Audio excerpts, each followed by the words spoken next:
I enjoy this. Do you know why I like it? Because you get to sit down.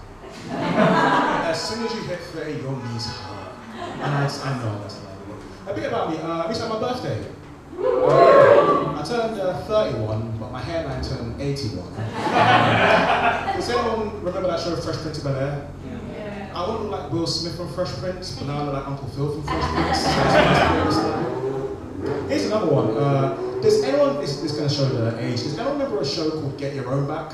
Yes. Dave Benson Phillips. I've told that so many times. But here's the one that really got me. When I was 14, I had my first crush, and a girl said, "You look like an athlete." I'm like, I didn't. I was like, okay, here we go. Here's what she said. "You look like, oh, that guy, oh, really cute smile, O.J. Simpson?" First off, no. And a cute smile is not the first thing you think of when you think of O.J. Simpson. But I'm not gonna lie, this is my first time here, so I'm glad to be in front of you lovely audience. Give yourselves a round of applause. You've been amazing. So, you know, it's kind of hard to celebrate stuff because right now there's a cost of living crisis. I say right now, like all of time there's been a cost of living crisis. Like, I'm at an age now, I'm at a point now where my age and my bank balance are the same number. But black don't crack and I'm 906. So I'm not. Here's the thing though, who here has a car or who's driving at the moment? Wow. Okay, cool. If you're not sure, don't worry. But when you do get a car, when you start earning, like you save a bit of money, you feel so happy, like, oh, I'm gonna get a Mercedes, I'm gonna get a Jaguar, and then you look at your bank account and you're like, what about a Honda? What about a Honda? It's a bit like when you used to go shopping with your mum and you want to get Cocoa Pops, but you've got store brand Cocoa Pops. I'm like, it's not the same thing. I'm like, it's how much I can afford, and that's what we're gonna do. As soon as I get old, there are certain things I don't have time for anymore. Like, as soon as I hit 30, stairs, I don't give a fuck about that. Right? Anything that starts past 9, you can go fuck yourself. I also hate all conspiracy theories. I hate all podcasts. It's just two grown men who can't get laid just argue with each other. That's basically it. I feel podcasts should be like a driving test. Like, they should get a drive. You know how you have to learn to drive, like have to do a driving test? I think it should be the same with podcasts, mostly just male ones. Like, hey, a woman wants to express her opinion. Do you A, let her do it, B, have your own opinion, C, block her? I think every man will fail that test, I'm not gonna lie. Alright, I got real for some people. Alright, so cool. The one thing I do genuinely hate is all conspiracy theories. And yet ironically I came up with some. Do you want to hear some? Yeah. Cool. Alright, by a round of applause, who here went to a British secondary school?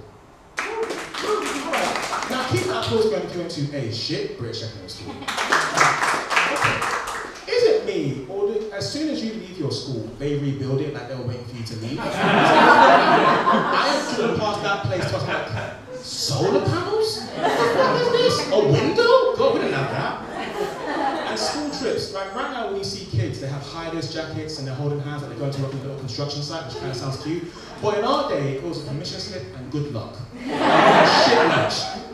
We basically went, and people we went to the British Museum, we left with 20 people, came up with 16, and they said, oh, they left home. No, we just left them there. I love doing stand-up, but if I don't do stand-up, there's one thing I want to do. I want to host a TV show. One in particular, I want to host a show called Supermarket Sweep. Do you know that show? Yeah. I want to do that. I want to change one rule. Instead of doing it in a supermarket, we do it in the British Museum. Yeah, and instead of calling it Supermarket Sweep, we call it Reparation Road. Does anyone? Hey, I get it, man. I just feel like, because someone just told me once, like, going to the British Museum is like going to your friend's house that used to shoplift.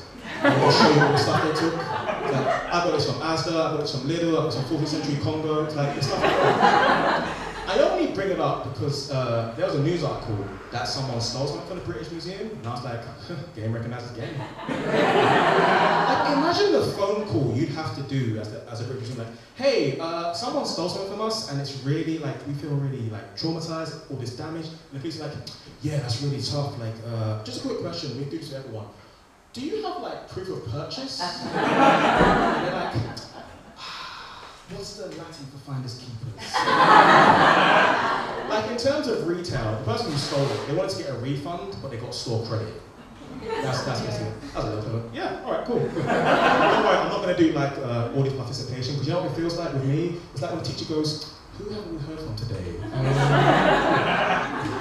Anyway, I gotta go. I gotta send an truck. Welcome back to your MC Ryan.